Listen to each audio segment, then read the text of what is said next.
कहानी की शुरुआत होती है 1950 में, जहां एक कार फैक्ट्री के अंदर कुछ गाड़ियां तैयार की जा रही थीं। लेकिन उनमें से एक लाल रंग की गाड़ी खास थी, जिस पर एक मैकेनिक काम कर रहा था। जब वो इंजन चेक कर रहा था तो अचानक गाड़ी का हुड अपने आप बंद हो गया, जिससे उसका हाथ बुरी तरह जख्मी हो गया। उसे जल्द से जल्द डॉक्टर के पास ले जाया गया और उसके बाद एक और मैकेनिक गाड़ी चेक करने आया। जब वो गाड़ी के अंदर था तो उसकी सिगार की राख सीट पर गिर गई। खैर, फिर कई घंटे बीत गए और फैक्ट्री का काम खत्म हो गया। सब अपने अपने घर लौट रहे थे, पर जाते हुए सुपरवाइजर ने देखा कि लाल रंगी गाड़ी की लाइट अभी भी चालू थी। उसने जैसे ही गाड़ी खोली तो अंदर से सिगार वाले मैकेनिक की लाश बाहर गिरी। इस घटना को अब 28 साल बीत चुके थे। हम डेनिस नाम की एक स्टूडेंट को देखते हैं, जो अपनी गाड़ी में अर्नी नाम की एक दूसरे लड़के के घर पहुंचा। अर्नी एकदम सीधा साधा पढ़ाकू लड़का था। डेनिस और अर्नी एक दूसरे से काफी अलग थे, पर फिर भी वो जल्द ही काफी अच्छे दोस्त बन गए। आज उनके स्कूल का पहला दिन था। स्कूल पहुंचकर उन्होंने अपने लॉकर्स से नई किताबें निकाली। तभी उनकी नज़र ली नाम की एक नई लड़की पर पड़ी, जिसकी खूबसूरती ने स्कूल के सभी लड़कों को दीवाना कर दिया था।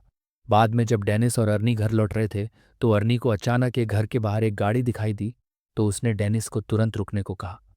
उन्होंने जब पास जाकर देखा तो वो एक लाल रंग की क्लासिक कार थे। ये वही फैक्ट्री वाली कार थी जिसे हमने कहानी की शुरुआत में देखा था, पर अब इसकी हालत बिल्कुल खटारा हो चुकी थी।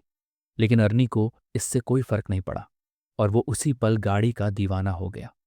तभी गाड़ी का मालिक जॉर्ज वहां आया और उसने कहा कि इस गाड़ी का नाम क्रिस्टीन है और ये उसके भाई की कार है, जिसकी कुछ हफ्तों पहले ही मौत हो गई।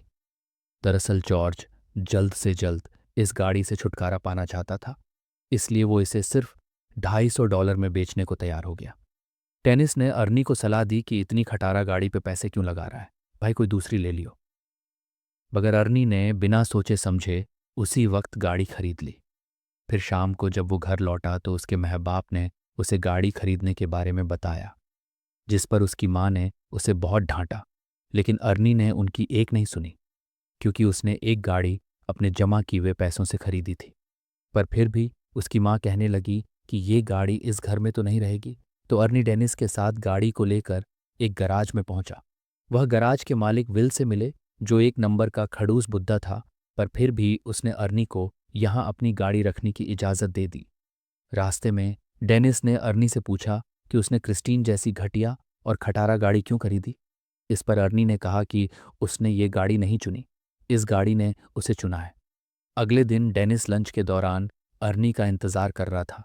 काफी देर तक जब अर्नी नहीं आया तो वो उसे ढूंढने निकला।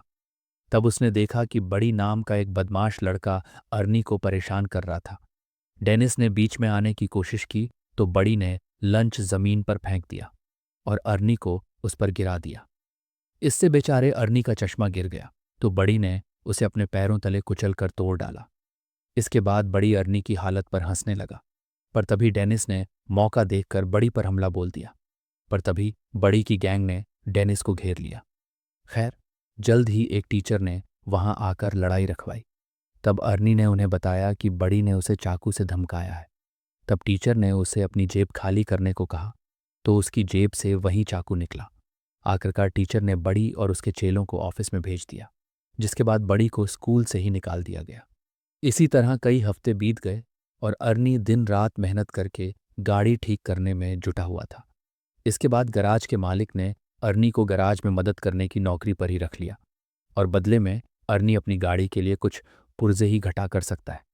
अर्नी ने इसके लिए हाँ कर दी और फिर दिल लगाकर गाड़ी ठीक करने में जुट गया। मगर उसे इस बात का एहसास ही नहीं हुआ कि कब उसे गाड़ी ठीक करते करते क्रिस्टीन से हद से ज़्यादा लगाव हो गया। फिर शाम को डेनिस अर्नी से मिलने गया, क्योंकि वो काफ़ी दिन से मिले नहीं थे। लेकिन उसने देखा कि अर्नी पहले से बहुत ज़्यादा बदल चुका था। वो बिना चश्मे के स्टाइलिश कपड़े पहनकर राउडी की तरह चल रहा था। वो ज़्यादा देर डेनिस से बात करने के लिए भी नहीं रुका और गैराज में काम करने चला गया। उसकी माँ ने उसे रोकने की कोशिश की, पर अर्नी उन्हें नज़रअंदाज करके चला गया। फिर उसकी माँ ने डेनिस से कहा कि वो अर्नी और उसकी नई गाड़ी के वजह से काफ़ी परेशान है, क्योंकि उन्हें पता चला था कि गाड़ी के पिछले मालिक की गाड़ी के अंदर ही दम घुटने से मौत हो गई थी। ये सुनकर डेनिस जॉर्ज से मिलने पहुंचा तो जॉर्ज ने उसे अपने भाई की कहानी सुनाई। उसने बताया कि जब उसके भाई ने क्रिस्टीन को खरीदा था तो वो पूरी तरह उसका दीवाना हो गया था। इसी गाड़ी में उसकी पत्नी और बेटी ने भी अपनी जान गंवाई थी। और फिर उसके भाई की मौत के बाद ये गाड़ी न जाने कैसे खुद ब खुद जॉर्ज के घर के बाहर आकर खड़ी हो गई। ये सुनकर तो डेनिस और भी घबरा गया। खैर, शाम को वो दोबारा से गैराज में गाड़ी देखने पहुंचा। उसने गाड़ी खोलने की कोशिश की, पर जैसे ही उसने हैंडल खींचा तो रेडियो अपने आप शुरू हो गया और डेनिस उसी समय डर कर भाग निकला। फिर अगले सुबह डेनिस स्कूल स्टेडियम में था, क्योंकि आज उनका फुटबॉल मैच था। डेनिस एक खास गोल मारने के बारे में सोच रहा था कि अचानक उसने आर्नी को वहां आते देखा। उसकी गाड़ी क्रिस्टीन एकदम टिप टॉप हो गई थी, जिसे देखकर बड़ी और उसके दोस्त भी हैरान रह गए। उधर लीव ही गाड़ी से बाहर आई और उसने सबके सामने आर्नी को चूम लिया। ये देखकर डेनिस को थोड़ा गुस्सा आया और मुकाबले से उसका थोड़ा ध्यान गया। इसी मौके का फायदा उठाकर विरोधी प्लेयर्स ने उसे धक्का देकर बॉल छीन ली। इस धक्के से डेनिस इतनी जोर से जमीन पर गिरा कि वो तुरंत ही बेहोश हो गया और उसे बहुत गहरी चोट भी आई। इस घटना के कई दिन बाद डेनिस की आंख खुली तो उसने देखा कि वो एक हॉस्पिटल में था और उसकी टांग और गले में प्लास्टर लगा हुआ था। तब यार्नी उससे मिलने आया। तब डेनिस को एहसास हुआ कि उसका दोस्त कुछ ज्यादा ही तेजी से बदल रहा है। कहाँ एक महीने पहले वो एक डरपोक सा लड़का हुआ करता था जो अपने घर वालों की हर बात मानता था। खैर, अर्नी जल्द ही उसे अलविदा कहकर निकल गया। फिर शाम को वो ली के साथ मूवी थिएटर गया और बाद में वो दोनों गाड़ी में ही एक दूसरे को चूमने लगे। पर जब मामला आगे बढ़ा तो ली अचानक उतरकर गाड़ी से बाहर आ गई। अर्नी उसके पीछे गया तो ली कहने लगी कि मुझसे ज्यादा तो तुम इस गाड़ी से प्यार करते हो। अर्नी को उसकी बातें बहुत अजीब लग रही थी, लेकिन फिर भी उसने जैसे तैसे ली को मना कर वापस गाड़ी में बैठाया। लेकिन उसी समय अचानक विंडशील्ड खराब हो गई तो अर्नी बाहर निकलकर देखने लगा। अंदर ली कुछ खाने ही लगी थी कि अचानक गाड़ी का रेडियो अपने आप चालू हो गया। उसी समय डैशबोर्ड से बहुत तेज रोशनी आई और ली को लगा कि उसका गला घुट रहा है। उसे सांस नहीं आ रही थी तो अर्नी तुरंत उसकी मदद के लिए दौड़ा, मगर गाड़ी अंदर से लॉक हो चुकी थी। अर्नी बहुत परेशान होकर बाहर से गाड़ी खोलने की कोशिश करता रहा, पर कोई फायदा नहीं हुआ। इधर ली दम घुटने से मरने ही वाली थी कि ऐन वक्त पर वो अंदर से दरवाज़ा खोलने में कामयाब रही और तभी साथ खड़ी एक आदमी ने जैसे तैसे उसे खींचकर बाहर निकाला। ये देखकर अर्नी ने गुस्से में उस पर हमला कर दिया, पर वो तो जिरवली के गले में फंसा हुआ खाना निकाल रहा था। आखिरकार मामला शांत हुआ और अर्नी ली को घर वापस छोड़ाया। ली गाड़ी से निकलते ही घर में घुस गई और उसने कहा कि वो अर्नी से कोई बात नहीं करना चाहती। अर्नी ने उससे माफ़ी मांगने की कोशिश की, पर ली के दिमाग में छप चुका था कि इस गाड़ी ने मुझे मारने की कोशिश की है। और तो और उसे लगता था कि क्रिस्टीन उससे जलती है, क्योंकि जब भी वो गाड़ी में इकट्ठे होते हैं तो कुछ न कुछ गड़बड़ हो जाती है। ये सब सुनकर अर्नी को लगा कि ली के दिमाग को धक्का लगा है, इसलिए उसने कहा कि वो कल बात करेंगे। फिर अर्नी वापस गाड़ी में बैठा, मगर गाड़ी चालू ही नहीं हो रही थी। तब उसने क्रिस्टीन से बात करते हुए कहा कि आज ली के साथ जो भी हुआ उससे कोई फर्क नहीं पड़ता, क्योंकि वो क्रिस्टीन से हमेशा उतना ही प्यार करता रहेगा। इसके बाद उसने चाबी घुमाई तो गाड़ी तुरंत ही चालू हो गई। अब वो सीधा गैराज पहुंचा और क्रिस्टीन को वहीं छोड़कर घर वापस चला गया। पर तभी उसके पीछे से बड़ी और उसके दोस्त गैराज में घुस गए। उन सब के पास तरह तरह के हथियार थे और देखते ही देखते उन्होंने पूरी गाड़ी तबाह कर दी। फिर अगले दिन अर्नी ने ली को जैसे तैसे मना ही लिया और फिर वो दोनों गैराज में आए ताकि अर्नी गाड़ी से अपना वॉलेट निकाल सके। मगर जैसे ही वो अंदर गई तो क्रिस्टीन को तैस नैस देखकर अर्नी को बहुत बड़ा घका लगा ली। ने हैरान होकर पूछा कि ये किसने किया, मगर अर्नी अचानक बिना बात के उस पर चिल्ला पड़ा और उसने ली को दूर चले जाने को कहा। बाद में अर्नी ने अपने माँ बाप को इस बारे में बताया तो उन्होंने अर्नी को शांत करते हुए कहा कि वो उसे नई गाड़ी दिलवा देंगे। पर इससे अर्नी को और ज्यादा गुस्सा आ गया, क्योंकि वो जानता था कि ली की तरह उसके माँ बाप को भी क्रिस्टीन से नफरत है। और तो और उसने क्रिस्टीन की इस हालत का जिम्मेदार भी अपने माँ बाप को ही ठहराया, क्योंकि अगर वो उसे गाड़ी घर पर रखने की इजाज़त दे देते तो आज वो सही सलामत होती। फिर वो उन्हें और भी बुरा भला कहकर अपने कमरे में जाने लगा, पर उसके पिता ने उसे पीछे से पकड़कर अपनी माँ से माफ़ी मांगने को कहा, मगर अर्नी और भी बुरा भला बोलता ही जा रहा था तो उसके पिता ने उस पर हाथ उठा दिया। लेकिन अर्नी ने भी वापस हमला किया और चुपचाप घर से बाहर आ गया। वो सीधा क्रिस्टीन के पास पहुंचा और एक बार फिर से एक एक पुर्जा जोड़कर उसे ठीक करने का फैसला किया। मगर उसने अब जो देखा, उसके पैरों तले जमीन ही खिसक गई। उसने देखा कि मानो जादू से गाड़ी अपने आप ही ठीक हो रही थी। तब आर्नी ने खुश होकर गाड़ी से पूछा कि वो क्या क्या कर सकती है। अब गाड़ी ने कुछ ही पलों में खुद को ठीक करके पहले जैसा कर लिया। खैर, फिर आधी रात को हम मुची नाम की एक लड़के को देखते हैं, जो बड़ी का साथी गुंडा था। वो सड़क के बीचों बीच एक ट्रक को रोक कर उसे लूट रहा था। तभी अचानक उसे दूर से गाड़ी के इंजन की आवाज़ सुनाई दी। उसने थोड़ी पास जाकर देखा तो पता चला कि ये तो क्रिस्टीन थी, जो एकदम नई होकर उसके सामने आकर खड़ी हो गई थी। उसे लगा कि अर्नी गाड़ी में ही होगा, तो वो समझ गया कि अर्नी को पता चल गया है कि उसने ही बड़ी के साथ मिलकर क्रिस्टीन को तहस नहस किया था। अब वो अर्नी से माफ़ी मांगने लगा, पर अचानक गाड़ी की हेडलाइट जली और वो तेजी से मूछी की ओर बढ़ने लगी। मूछी उसी पल अपनी जान बचाकर भागा और सड़क के साथ मौजूद गली में छुप गया। उसे लगा कि अब तो गाड़ी उसका पीछा छोड़ देगी, मगर जल्द ही क्रिस्टीन दोबारा से उसके पीछे बढ़ गई। अब मूछी भागकर एक पुराने वेयर हाउस में घुस गया, लेकिन क्रिस्टीन ने उसका पीछा नहीं छोड़ा। आखिरकार मूछी एक जगह फंस गया, जहां क्रिस्टीन ने उसे घेर लिया और अब उसके पास भागने का कोई रास्ता नहीं था।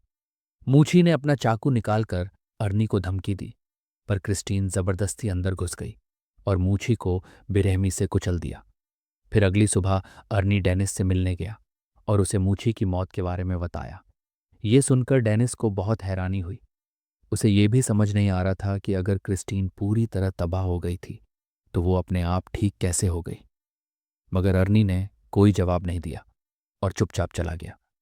तभी डिटेक्टिव जेंकिंस उससे मिलने आया और क्रिस्टीन पर हमला करने वाले गुंडों को ढूंढ रहा है और साथ ही मूछी के कत्ल का केस भी उसी के पास है। अर्नी ने कहा कि वो मूछी की मौत के बारे में कुछ नहीं जानता, पर वो इस खबर से बहुत खुश है। ये सुनकर डिटेक्टिव को उस पर शक हो गया। उसने अर्नी को बताया कि उसकी गर्लफ्रेंड ने ये गवाही दी है कि गाड़ी बिल्कुल टूटने फूटने के बावजूद भी अपने आप ठीक हो गई। ये सुनने के बाद अर्नी चुपचाप वहां से चला गया। बाद में उसने ली को फोन करके मिलने बुलाया तो ली ने इनकार कर दिया, जिससे वो और ज्यादा गुस्से में आ गया। वहीं दूसरी ओर ली और उसका दोस्त डॉन शराब लेकर गाड़ी में जा रहे थे। रास्ते में एक दूसरी गाड़ी उनका पीछा करने लगी, तो बड़ी ने गाड़ी रोककर देखा कि आखिर इस गाड़ी में कौन है, पर हेडलाइट्स की वजह से उसे कुछ दिखाई नहीं दिया। फिर उसने अपनी गाड़ी रिवर्स की तो दूसरी गाड़ी भी वैसे ही रिवर्स होने लगी और तब ये खुलासा होता है कि वो गाड़ी कोई और नहीं बल्कि क्रिस्टीन ही थी। अब बड़ी ने गुस्से में आकर गाड़ी भगाई और सीधा एक गैस स्टेशन पर जाकर ही रुका, जहां उसका दोस्त रिची काम करता था। फिर उसने बाहर आकर एक लोहे का सरिया उठाया और अपना पीछा करने वाले आदमी को सबक सिखाने के लिए तैयार हो गया। लेकिन तभी क्रिस्टीन बहुत तेज रफ्तार में आई और सीधा बड़ी की गाड़ी से जा टकराई, जिससे उसकी गाड़ी का बहुत नुकसान हुआ। बड़ी को लगा कि अर्नी गाड़ी के अंदर ही है, तो उसने अर्नी को बाहर निकलने को कहा, पर क्रिस्टीन एक बार फिर तेजी से बड़ी की गाड़ी से जा टकराई और सीधा उसे वर्कशॉप में घुसा दिया। डॉन गाड़ी में बैठा था तो क्रिस्टीन ने उसे भी बड़ी की गाड़ी के साथ ही कुचल दिया। उसी समय बड़ी की गाड़ी से पेट्रोल लीक होने लगा और अचानक उसमें आग लग गई। मुझी पलों में पूरे गैराज में धमाका हो गया और रिची भी इसी आग में झुलसकर मारा गया। ये देखते ही बड़ी अपनी जान बचाकर भागा, पर क्रिस्टीन जलते हुए फिर से उसका पीछा करने लगी। आखिरकार उसने बड़ी को भी कुचल दिया और वो वहीं जलकर राख हो गया। कुछ समय बाद गैराज में विल को किसी गाड़ी की आने की आवाज़ सुनाई दी। उसने देखा कि क्रिस्टीन धुएं से लिपटी हुई थी। उसे काफ़ी हैरानी हुई, क्योंकि अर्नी तो कोई दूसरी गाड़ी ठीक करने गया हुआ था। अब वो अपनी बंदूक लेकर देखने गया कि क्रिस्टीन के अंदर आखिर बैठा कौन है। उसने दरवाज़ा खोलने की कोशिश की, पर वो बहुत ज़्यादा गर्म थी और इसलिए उसने कपड़े की मदद से दरवाज़ा खोला। जब उसने देखा कि गाड़ी तो एकदम खाली थी, तो उसे कुछ भी समझ नहीं आया। फिर वो खुद गाड़ी में बैठ गया, पर अब उसे इस गलती का नुकसान भुगतना होगा, क्योंकि क्रिस्टीन आज कोई गवाह जिंदा नहीं छोड़ने वाली थी। अचानक उसने दरवाज़ा अंदर से बंद कर दिया और फिर उसने विल की सीट को डैशबोर्ड में घुसाकर बेरहमी से मार डाला। फिर अगली सुबह जब अर्नी गैराज पहुंचा तो उसने देखा कि वहां कई सारी पुलिस कार्स मौजूद थीं। वहाँ वो डिटेक्टिव जेंकिंस से मिला तो पता चला कि क्रिस्टीन में गैराज के मालिक विल की लाश मिली है। इस पर अर्नी कहने लगा कि वो नहीं जानता है ये सब कैसे हुआ, और उसका दिल जानता था कि इसके पीछे क्रिस्टीन का ही आता है, क्योंकि वो एक बार फिर से चमचमाती हुई अपनी जगह पर खड़ी थी। उधर डेनिस हॉस्पिटल से घर लौटा तो ली ने उसे फ़ोन करके कहा कि वो उससे मिलना चाहती है। ली ने कहा कि उसे लगता है कि क्रिस्टीन ने अर्नी को अपने वश में कर लिया है और अब वो क्रिस्टीन की दीवानगी में पागल होकर कुछ भी उलझुल हरकतें कर रहा है। डेनिस ने कहा कि उसे यकीन है कि अर्नी खुद से कोई गलत काम नहीं कर सकता, लेकिन अगर क्रिस्टीन ने उसके दिमाग पर कब्जा कर लिया है तो उसे खत्म करना बहुत ज़रूरी है। इसके बाद ली अपने घर लौट आई, पर कुछ ही पलों में अर्नी क्रिस्टीन में बैठकर वहां आ पहुंचा। उसने डेनिस को ड्राइव पर चलने को कहा तो डेनिस नीचे आ गया। अर्नी एक बार फिर से बहुत अजीब बर्ताव कर रहा था।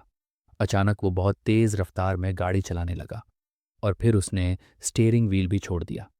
ये देखकर डेनिस काफी ज्यादा घबरा गया और उसने कहा कि क्रिस्टीन उसके कंट्रोल में नहीं है। पर अर्नी ने अजीबोगरीब तरीके से कहा कि उसके और क्रिस्टीन के बीच में कोई नहीं आ सकता। उसे क्रिस्टीन पर पूरा भरोसा था और अपना पॉइंट प्रूव करने के लिए अर्नी कार को फुल स्पीड में दूसरी लेन में घुसा देता है। सामने से आ रही गाड़ी से उनकी टक्कर होते होते बची अपने दोस्त को पागलपन की कगार पर देखकर अगले दिन डेनिस ने क्रिस्टीन के बोनट पर एक नोट गोद दिया, जिसमें उसने अर्नी को शाम को गैराज में मिलने के लिए बुलाया। शाम को डेनिस और ली वर्कशॉप में उसका इंतजार कर रहे थे, लेकिन अर्नी नहीं आया तो वो दोनों पास खड़े एक एक्सकवेटर में बैठकर उसे वर्कशॉप के अंदर ले आए। उन्होंने तय किया कि ली ऑफिस में रहेगी और अर्नी के वहां जाते ही गेट को बंद कर लेगी और इसी मौके का फायदा उठाकर ली बुलडोजर से क्रिस्टीन को तबाह कर देगा। जल्द ही प्लान के मुताबिक ली ऑफिस में चली गई, लेकिन वो ये नहीं जानते थे कि क्रिस्टीन वर्कशॉप में ही कचरे के बीच छुपी हुई है। फिर गाड़ी ने अपनी हेडलाइट ऑन की और ली को कुचलने के लिए आगे बढ़ी। ली ने जैसे तैसे हवा में लटकते हुए एक टायर को पकड़कर अपनी जान बचाई, लेकिन क्रिस्टीन ने भी हार नहीं मानी और दोबारा उस पर अटैक करने के लिए आगे बढ़ी। तभी डेनिस एक्सक्वेटर का पंजा उसके सामने ले आया ताकि ली को कोई नुकसान न पहुंचे। इसके बाद क्रिस्टीन पीछे हटकर वर्कशॉप के दूसरे किनारे पर चली गई, जबकि डेनिस एक्सक्वेटर को उल्टी तरफ ले गया। अब दोनों गाड़ियां एक दूसरे के आमने सामने आ गईं और पता चला कि क्रिस्टीन अब अकेली नहीं चल रही, बल्कि अर्नी उसकी मदद कर रहा है। अब वो पूरी तरह से गाड़ी के वश में था। अचानक गाड़ी ने अपनी हेडलाइट्स ऑन की और कुछ ही सेकंडों में खुद को पूरी तरह ठीक कर लिया। और तो और एक्सकवेटर ने भी काम करना बंद कर दिया था, जिसके बाद डेनिस उसे दोबारा स्टार्ट करने की कोशिश में लग गया। इसी दौरान गाड़ी ऑफिस की तरफ ली को हमेशा के लिए खत्म करने के लिए दौड़ पड़ी। वो सब कुछ तोड़ती हुई ली की ओर बढ़ी, लेकिन उस जबरदस्त टक्कर की वजह से अर्नी विंडशील्ड तोड़ता हुआ बाहर जा गिरा। ली उसे देखने के लिए आगे बढ़ी, पर अर्नी ने अचानक उछलकर उसे डरा दिया। बदकिस्मती से उसके शरीर में विंडशील्ड के शीशे का एक बड़ा टुकड़ा घुस गया। अर्नी ने अपने अंतिम लम्हों में अपनी प्यारी गाड़ी को छूने की कोशिश की, लेकिन चोटों से हार कर क्रिस्टीन के सामने ही दम तोड़ दिया। ली तुरंत वहां से भागी, लेकिन क्रिस्टीन ने बदला लेने के लिए तुरंत रिवर्स गियर लगाकर उसे कुचलने की कोशिश की, लेकिन ऐन वक्त पर ली तो बच निकली और गाड़ी एक पिलर से टकराकर उसमें अटक गई। उधर डेनिस इस मौके का फायदा उठाते हुए एक्सकवेटर को दोबारा चालू करके क्रिस्टीन की तरफ बढ़ने लगा। उसने गाड़ी में जबरदस्त टक्कर दे मारी, लेकिन गाड़ी अब भी उसका सामना करते हुए बचने की कोशिश कर रही थी। क्रिस्टीन दोबारा से ली की तरफ बढ़ी, लेकिन डेनिस ने एक्सकवेटर के पंजे से उसे पीछे से कुचल दिया। इस हमले से उस पागल गाड़ी की ताकत थोड़ी कम हो गया। ली जल्दी से एक्सकवेटर में डेनिस के पास पहुंची, लेकिन उधर क्रिस्टीन फिर से एक्टिवेट होकर खुद को ठीक करने में लग गई थी और इस बुरी शक्ति को हमेशा के लिए खत्म करने के लिए डेनिस ने बुलडोजर स्टार्ट करके क्रिस्टीन को पूरी तरह कुचल दिया। वो अभी भी बचने की कोशिश कर रही थी, लेकिन इस बार वो पूरी तरह तबाह हो गई। उनकी ये लड़ाई आखिरकार खत्म हो गई और अगले दिन डेनिस और ली जंकयार्ड में डिटेक्टिव जेंकिंस से मिले। वहां उन्होंने देखा कि क्रिस्टीन पूरी तरह से कबाड़ में बदल चुकी थी। आखिर में तीनों वहां से चले गए, लेकिन तभी हमने देखा कि क्रिस्टीन का एक छोटा सा टुकड़ा अपने आप हिलने लगा था, जिससे पक्का हो गया कि वो शैतानी गाड़ी अभी भी जिंदा थी। आपकी ड्रीम कार कौन सी है? कमेंट्स में ज़रूर बताना। मिलते हैं अगली वीडियो में।